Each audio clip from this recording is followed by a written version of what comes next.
messages to me or phoning me, advising one way or the other to get married or not, I should clarify that I'm addressing this issue not on my own behalf. I'm not asking myself or anyone else, should I get married? It is a question that many young or youngish spiritual aspirants ask or should be asking. Those who are older shouldn't be thinking of getting married. Marriage is something for young people, not for older people. At the present age, it goes on with older people also.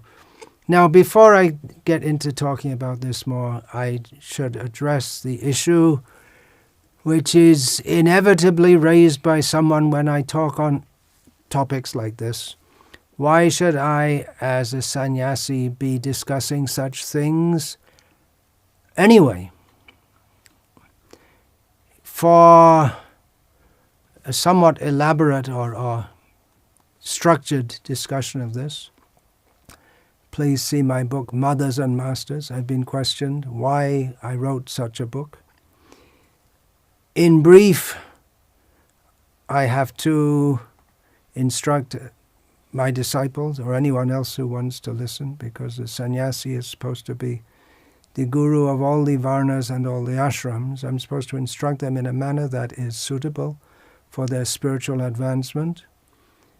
I don't like to and shouldn't get intimately involved in householders' problems and householders' affairs. But we see that Narad Muni, in the 7th canto of Bhagavatam, we find that Narad Muni, who is the guru of all of us, one of the prominent gurus of all of us, he instructed Yudhishthira Maharaj, who is a grihastha, of course, somewhat extensively about family duties. In the 5th canto of Bhagavatam, we find Narad Muni advising his disciple Priyavrata not to marry, but then acquiescing when Narad's own gurus, well, especially Lord Brahma as his guru, and Manu, came and said, no, he should marry. And there are so many examples. Bhakti Saraswati Thakur, who is legendary for his staunchness as a brahmachari, he would comment on this sometimes. That's in Sri Bhaktisiddhanta Vaibhav. I have recorded that, how seeing the chart of, or just seeing the personality of some devotees, he said he will have to marry. It's a common quandary among young male devotees. For girls, the question, should I get married? The answer is yes, especially in India. In the West, the marriage institution is largely a mess. To be married and divorced and remarried is completely common. It's unquestioned. It's just the way people live. It's unusual if someone marries young and remains married throughout his life. So for girls, Srila Prabhupada did establish what he called the Brahmacharini ashram, which is something not accepted in orthodox Indian sampradayas. But Srila Prabhupada saw the need for that, because there's no protection in the home for young girls, traditionally young girls who want to practice spiritual life. They do so in their home condition. Sve sve karmanya bharata sangsiddhim lapate naraha. Lord Krishna says in Bhagavad Gita, remaining in one's own position and working according to that position, one can achieve all perfection. naraha, all men can do, but men includes, it means mankind, it includes women also. Narad Muni also, when instructing Yudhishthira Maharaj about family life, he also spoke about the duties of women. There you go. Narad himself, great brahmachari.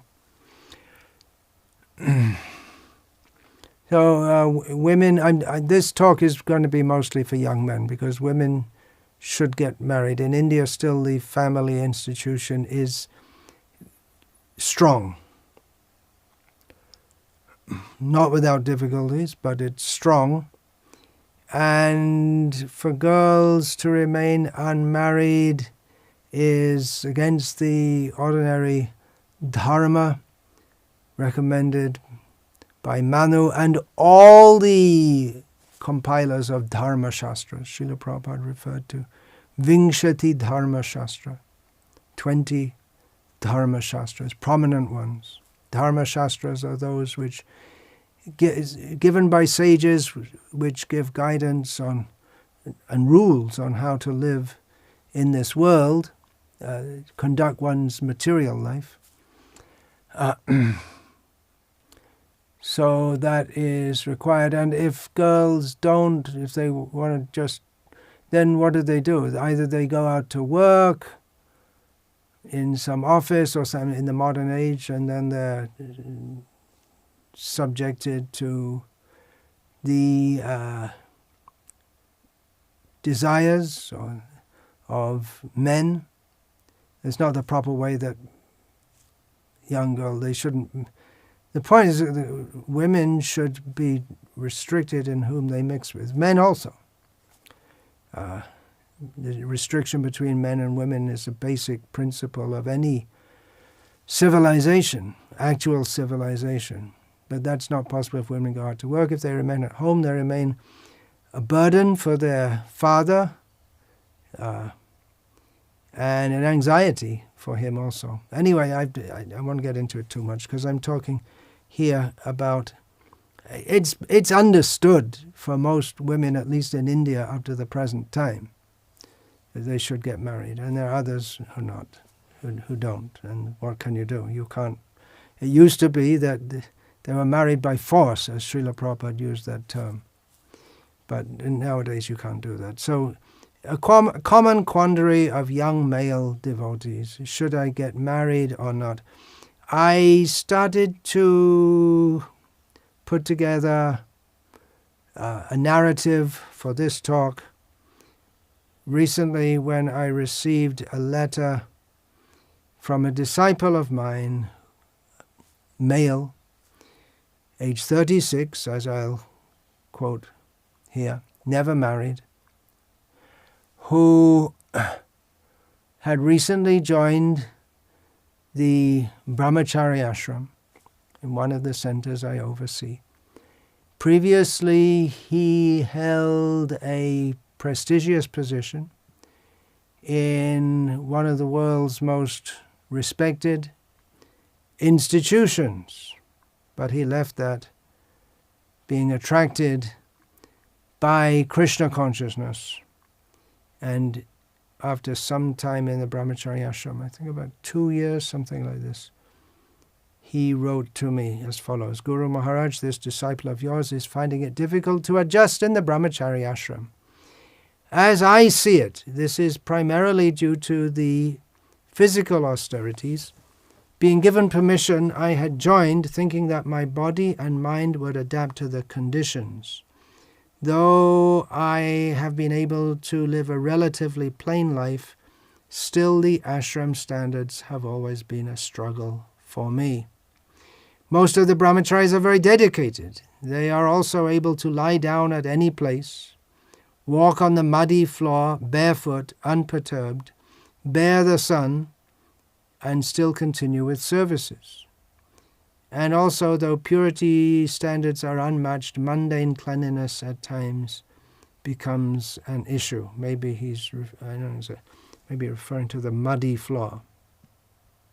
Due to these conditions, I have struggled with the routine ashram services which others perform with relative ease, and I feel, due to this, I am seen as uncooperative, lazy, and bodily conscious.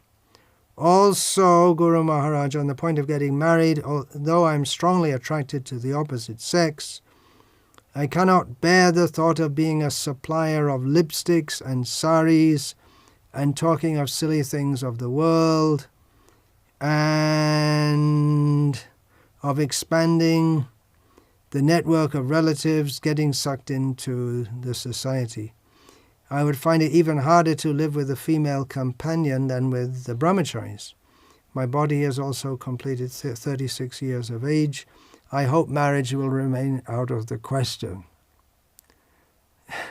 The whole letter is leading up to, I really need to get married, but it ends with, I hope marriage will remain out of the question.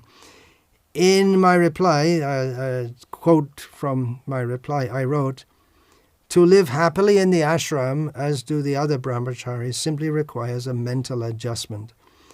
Things like sleeping on the floor are not very difficult, and you can learn to tolerate things you don't like."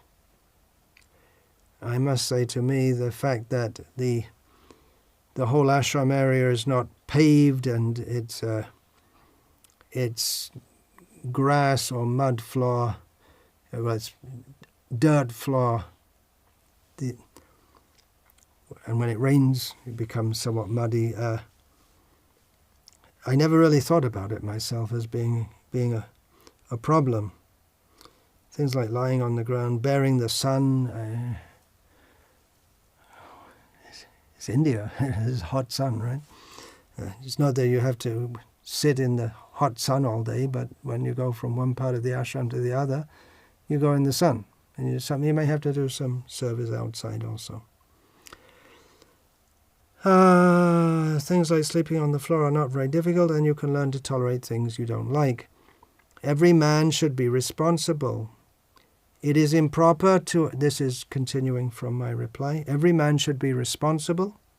It is improper to avoid the difficulties of married life unless one is prepared to accept the difficulties of brahmachari life, or to want the facilities and comforts of home life unless one is prepared to accept responsibility for protecting and maintaining a wife and family.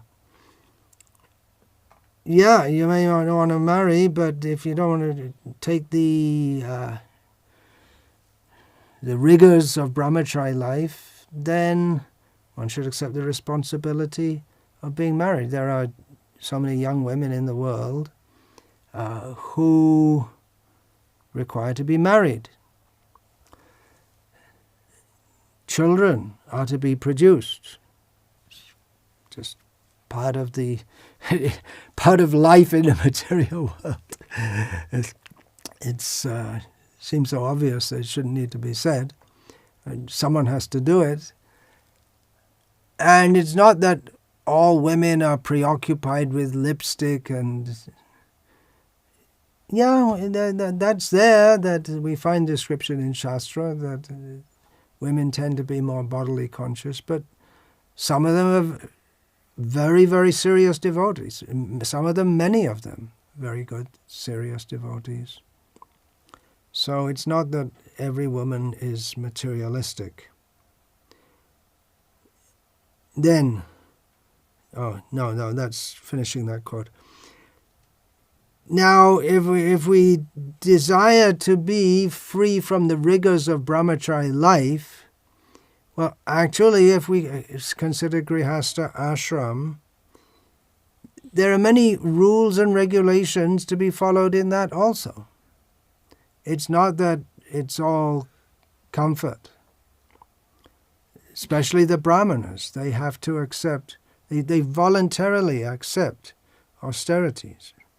Traditional brahmanas, they won't daily, they'll get up in the early morning, Brahma Muhurta, and they won't eat until late morning or midday because they have so many things to do, so many observances. In puja, sandhya vandana, well, even taking bath is a big thing, including sandhya vandana, puja, yajna, receiving. They haven't eaten all day, but they have to feed guests before they can themselves eat. So they have it's an austere life. Vedic culture is meant for austerity.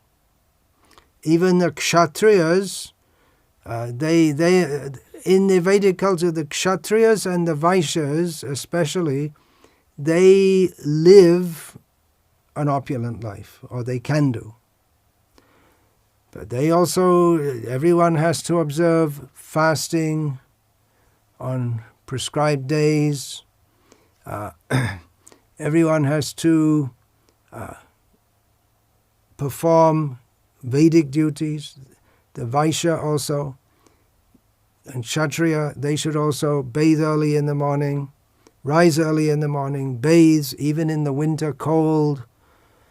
So a Vedic life is regulated, and there are the ashram, Kshatriya and Vaishya, in which one who is allowed to have some opulence, and sense gratification also allowed in Shudra life.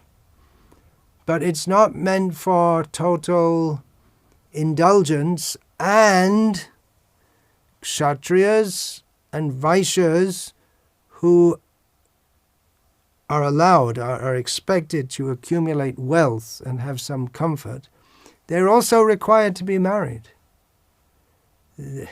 Brahmana can be a brahmachari throughout life, but that's not meant for Kshatriyas or Vaishyas, and for Shudras there's no question. So Grihastha ashram is traditionally full of restrictions. This comfortable life, the idea that we should live very comfortably, is a product of it's a cheating idea given in the consumeristic society in which we work hard to purchase fans and plush apartment and have air conditioning and fridges and all these things which make life comfortable, but then we have to work so hard for this. And living in an apartment, you can get in Mumbai some apartment. There's some little apartment on maybe the 25th floor of a building, and it costs 2 crores, 3 crores, just for a little apartment.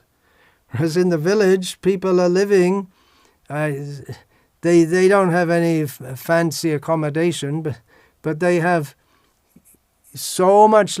They don't have, it's not a high-rise building, there's just to date in India, the village houses are still mostly single-story. And there's so much space all around them. There's so much land all around them. So what we think of as luxury is it's a kind of cheating. You have to work hard to get a little pigeonhole, Prabhupada used to call it, you can get some comforts, but you don't have much time to enjoy the comforts because you're busy working and you're full of anxiety. As far as unrestricted sense gratification, well, we're not talking about that anyway, are we? The devotees who are talking about, I can't adjust to the rigors of brahmachari life. But unrestricted sense gratification, that's only for chandalas. Now, there are brahmacharis who seem to be going on well,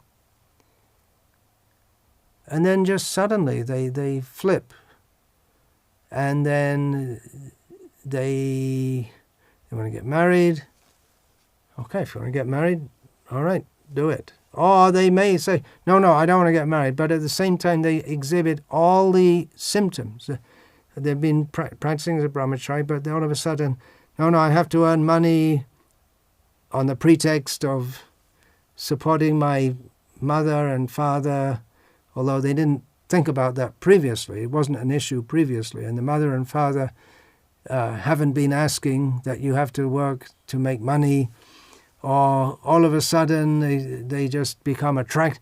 They seem to be a good brahmachari, but all of a sudden they're attracted to some young girl, or this we see fairly often. Now it may be that in their mind they've been contemplating family life, or it may be that there's just some flip, like a Jarmel had a flip.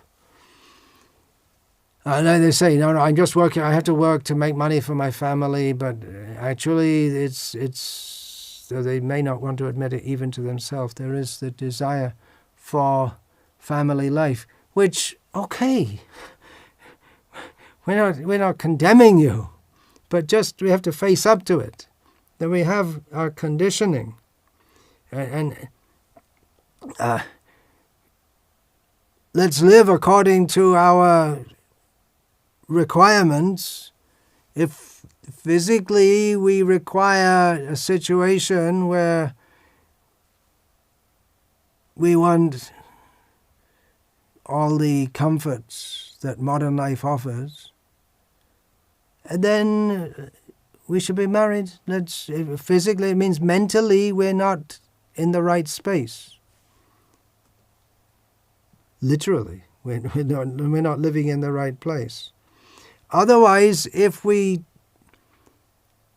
don't own up to that, then we could go on throughout our life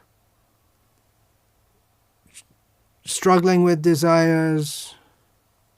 Actually, we will struggle with desires throughout our life, or it may go on for many years before we come to a plateau where we're actually happy in Krishna consciousness without so much struggle from the battering of material desires. But if we're not on top of our desire, in brahmachari life, it's not that everyone who's a steady brahmachari is completely free of material desires, but they've committed themselves so deeply to the service of Guru and Krishna, the mission of Srila Prabhupada in our case, that the material desires which are there, they can't gain prominence in their mind. But if we're not in that mental space, and we don't admit to ourselves that what is our conditioning, we may have to go through that up till the point of death, and then that carries us to another life. Grihastha life in Krishna consciousness, or in the Vedic culture, more generally, is meant to regulate our desires. That we have we're not prepared to be a brahmachari.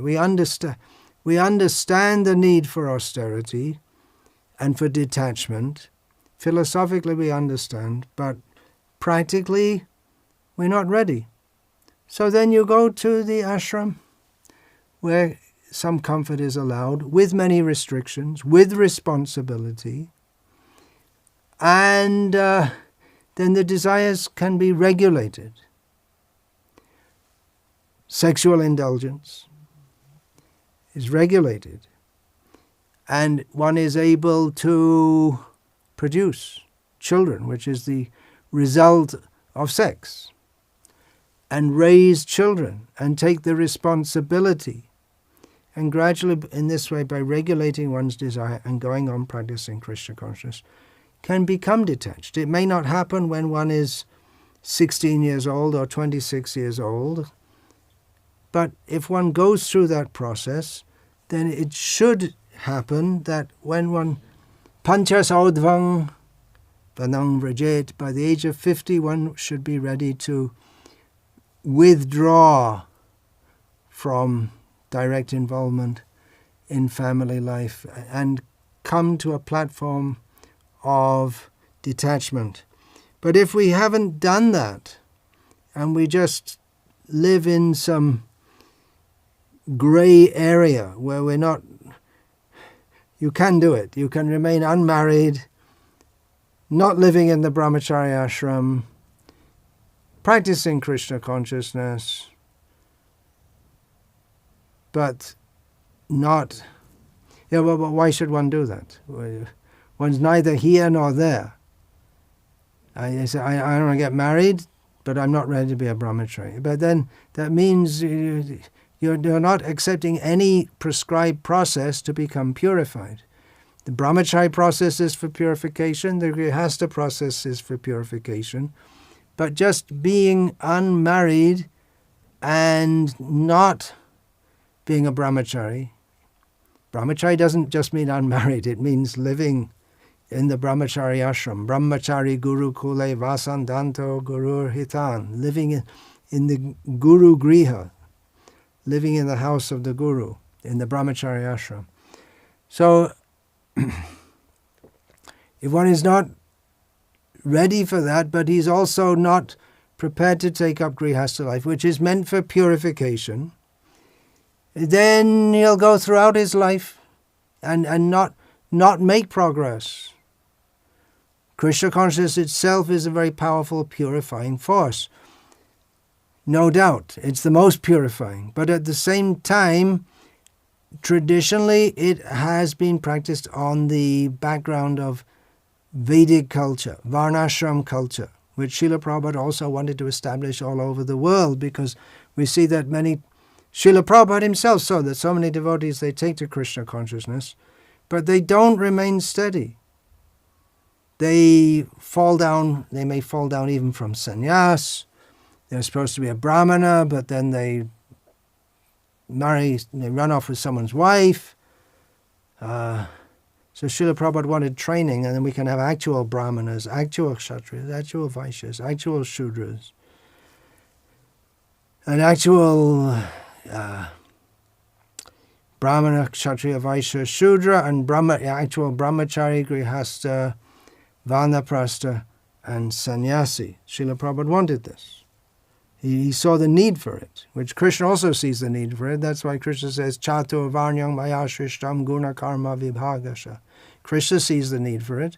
Therefore, he makes this system of varnas and ashrams. So rather than going up and down, should I marry, should I not marry? If we're thinking, should I marry, we should marry. That's it, simple. Because if one is even contemplating that, that means one doesn't have the fixity of purpose that is required to remain as a brahmachari. That's all. Just honestly and honorably enter the grihastha ashram. Or if one... The letter that I was written, which I quoted, it's not exactly that situation. It says, I wanted to be a brahmachari, but I can't make it, but I want to be a grihastha. Then where are you? You're not what is it? If you're either a brahmachari, a grihastha, a vanaprastha, a sannyasi, or a paramahamsa. So if you're not a brahmachari, you're not a grihastha, you're not a paramahamsa, then where do you fit in? You're not a chandala, that we accept. We should accept Krishna's social system for purification and not try to avoid that, thinking, I'm a devotee, I'm transcendental. Another bogus idea. Artificially thinking oneself to be transcendental. I'm going to read from a letter that Srila Prabhupada wrote to his very dear disciple, Jayananda Prabhu. Srila Prabhupada wrote this in 1967, when Jayananda was a new devotee. Everyone was a new devotee. Srila Prabhupada wrote to him, obviously in response to a query by Jayananda Prabhu. Regarding your dispute in your mind as to remaining a brahmachari, grihastha, or becoming a sannyasi, there is nothing to be bothered with. Anyone who is in full Krishna consciousness and is dedicating his life for Krishna is already a sannyasi, even if he is a married man. If you like, you can become a householder, and I have no objection to that. Our Vaishnava philosophy instructs to become vidvati sannyasis. This means a man who knows things as they are. Therefore, a devotee who knows that everything belongs to Krishna and that he is the proprietor of all, such a devotee is certainly a vidvati sannyasi. Our philosophy is that we should accept things as prasadam of Krishna and nothing for sense enjoyment. Anyone who accepts things for sense enjoyment, even if he is externally a saffron-dressed man, is not a sannyasi. So, when one is engaged in the service of the Lord, that person is already in the spiritual energy. And a sannyasi, and the real purpose of a sannyasi is to transform himself from the inferior to the superior spiritual energy. If your consciousness is absorbed in Krishna, you are always a sannyasi, your ever well-wisher, A.C. Bhaktivedanta Swami.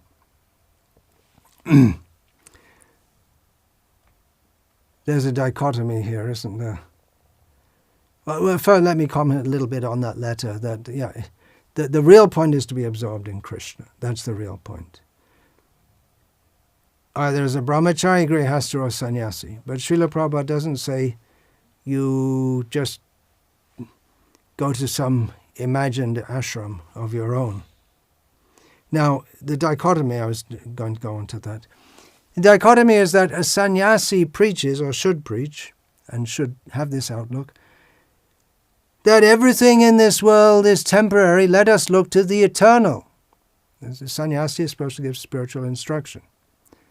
Everything is temporary in this world, let us look to the eternal. A grihastha, he may protest, well, I'm living in this world, I have responsibilities, I have to pay my bills.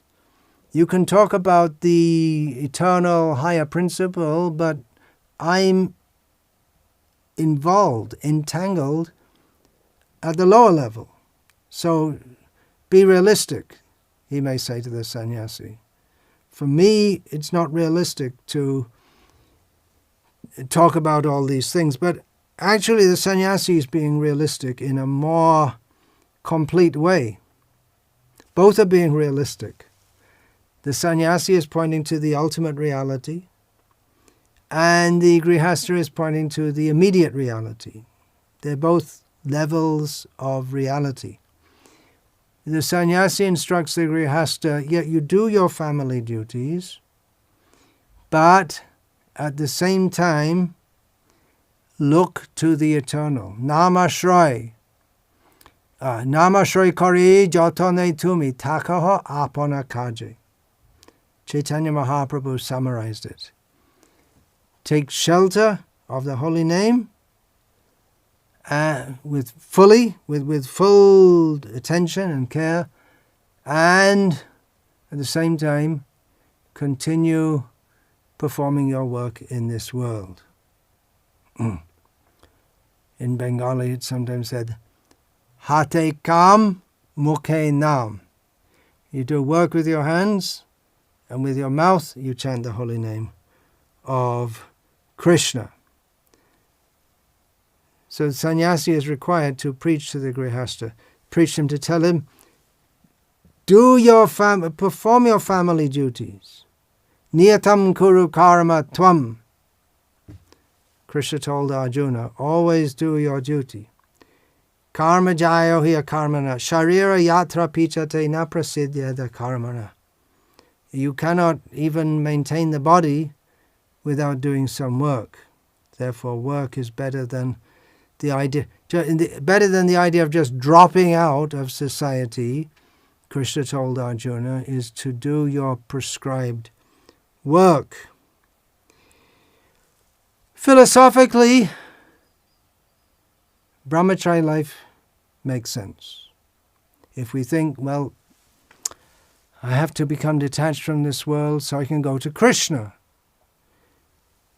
But realistically for many, it's required, not for everybody. I'm not preaching to all the brahmacharis, okay folks, you've got material desires, you all have to get married. I'm not preaching that. If you're going on happily, regularly in brahmachari life, do it. But realistically for many, they should go to grihastha life. I knew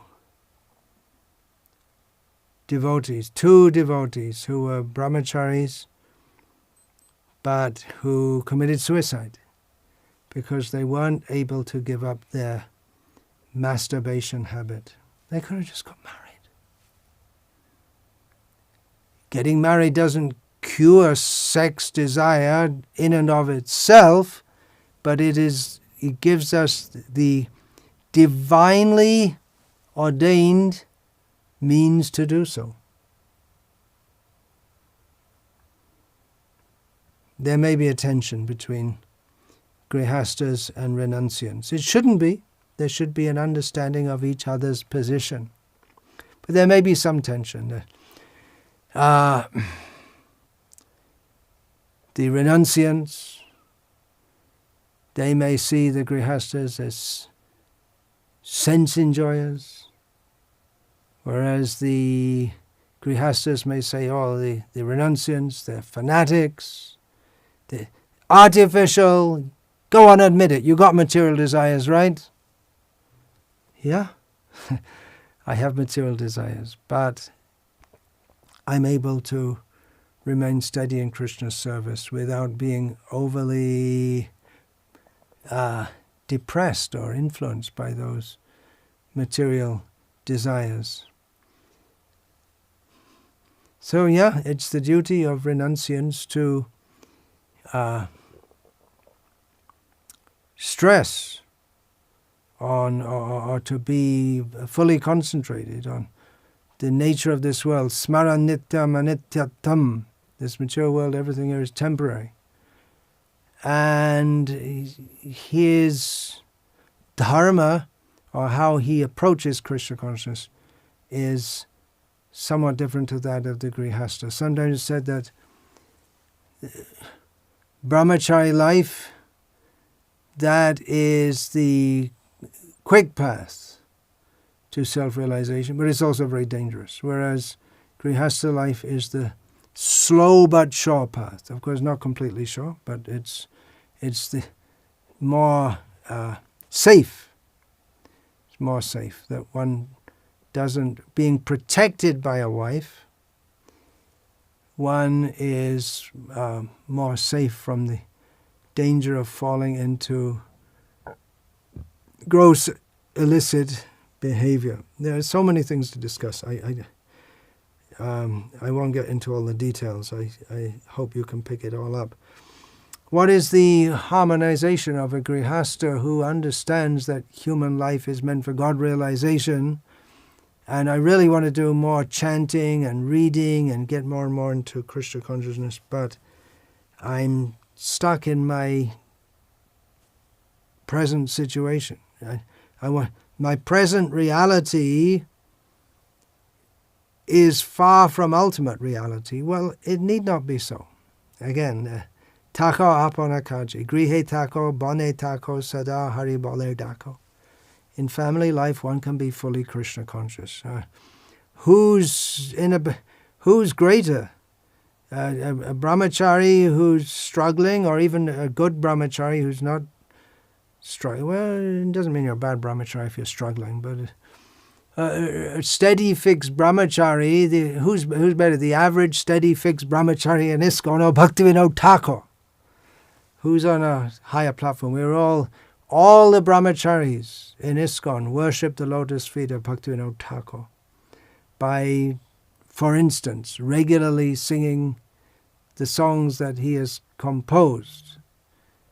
Radha Madhava Kunja Bihari, Jayo Jaya Gaura Chanda, Sharira Vidyajal, these are all part of ISKCON's liturgy, so that they're small nuggets of treasure from the huge repository of transcendental jewels that Bhaktivinoda Thakur, Grihasta, gave us. And what's the harmonization? The harmonization is the same. Namashray kari jatane tumi, taka apana kaji. And do your home duties, home life, and at the same time practice Krishna consciousness.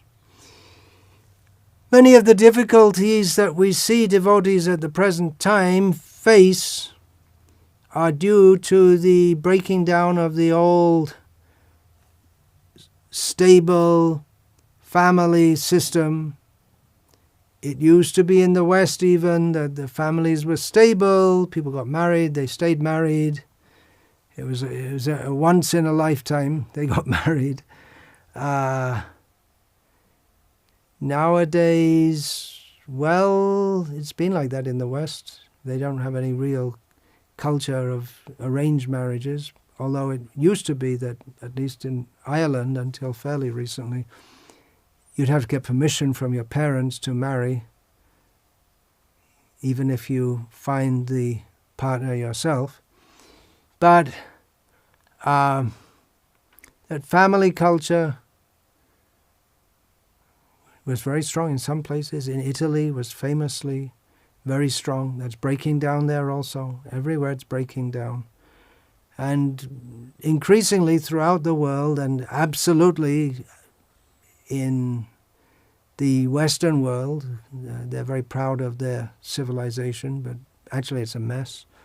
Marriage in the Western world mostly goes on by the Bhagavad Gita method. What? What am I talking about? What am I talking about? Dhyato vishayan pungsa sangaste shupajayate sangat sanjayate kama kama krodhas vijayate krodhat bhavati sammoha sammohat smriti vibramaha smriti brangshad buddhinasho buddhinashat pranashyati.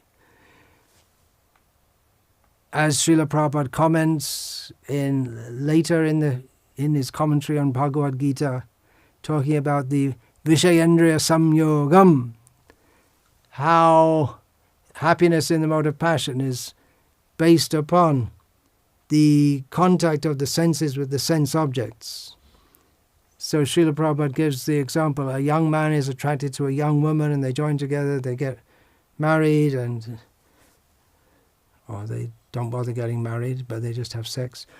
So what happens? You become attracted, and then but you meditate upon that person, and then you join with them. Dhyato vishayam pungsang sangaste shupajayate. One becomes attached to them. Sangat, and then a very strong desire arises, and then anger arises. From what I understand, the term krodh in this connection means not necessarily the husband and wife are fighting each other, but one aspect is also frustration. Then krodhat bhavati sammoha. One's already bewildered to be influenced so much by karma, by material desire. But then as one becomes involved, frustrated, the janasya moho yamaham mameti, from the result of man and woman joining is home, wife, family, friends, identification with the country and community, children, property, and in this way one is bewildered, thinking in terms of I, me, and mine. So then one may forget, if one had any idea of spiritual consciousness, it becomes sidelined, and one's intelligence becomes completely spoiled, and one loses the thread altogether. So this is the Bhagavad Gita method of getting married, or how one's downfall is precipitated by contact between man and woman. But there is another way to approach it, that in the varnashram system, one marries, why? Putrarte kriyate bharya. One marries for the sake of having a son. There's Bhaktivinoda Thakur in one of his songs, one of his autobiographical songs. He says, how does that go? Dharma smarya grihini kor takarn grahan karela mami, something like that. He says, then remembering Dharma, my duty within Dharma, I accepted the hand of a wife. One marries, yes, lust is there, desire is there, but the sense of duty is very prominent. many difficulties arise because the varnashram system is broken down, because the family system is broken down. The family institution is absolutely a pillar of varnashram. Srila Prabhupada, he mentions in one of his early purports in the Srimad Bhagavatam that the student communities, the brahmachari communities, are no longer being maintained, and householders do not observe the rules and regulations of the grihastha ashram. Good brahmacharis can make good grihasthas, especially talking about those who are trained from a young age, the brahmacharis, which is why in the pilot varnashram communities that myself and some other devotees are involved in, we are training boys in Gurukul, and then we're directing them under the guidance of in cooperation with their parents for marriage, so that they can marry relatively young, set a good example of responsible family life, become the next generation in our pilot varnashram communities, raise children who can carry on carry on what they have learned, and this way re-establish the tradition and themselves become detached. What they've learned in brahmachari life, they'll continue to practice in grihastha life, and then they're married young, they have children young, and they retire when they're still physically and mentally strong enough, by the age of 50 or whatever. Very big discussion, so many points about this. Just giving a digdarshan, a little hint. The basic point is that all men should be responsible. They should either be a good brahmachari or be a good grihastha, and don't dither in between. Be a good devotee. Krishna has given a system which helps us to be good devotees and actually fulfill the purpose of our life, which is to go back home, back to Godhead, by becoming fully Krishna conscious, which naturally involves becoming free from all material desires. Vancha kalpatarubhyascha kripa sindhubhya evacha patitanam pavanebhyo vaishnavebhyo namo namaha.